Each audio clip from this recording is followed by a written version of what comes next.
আজকে যারা মানবাধিকারের সপক দেয় আমাদেরকে, সাদা কালোর ভেদাভেদ তাদের দেশে এখনো পর্যন্ত চরম পর্যায়ে পৌঁছে আছে।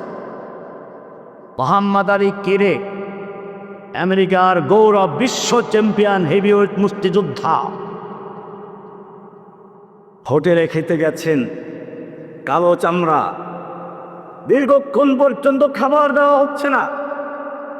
চিৎকার মেরে বললেন, খাবার পরিবেশন করা হচ্ছে না কেন?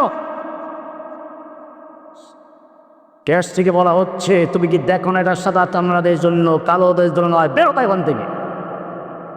খেলে গেলেন, আমি বিশ্ব হেভিওয়েট মুষ্টিযোদ্ধা, কেসিয়াস কিলে কখনো মোহাম্মদের হয় নাই, তুমি যেই হও বেরিয়ে যাও, এটা কালো চামড়াদের জন্য নয়। মারামারি লেগে গেল। একজন বিশ্ব চ্যাম্পিয়নের সাথে মারামারি কত চারটিখানি বিষয় না, মারামারিতে জিতে গেছেন।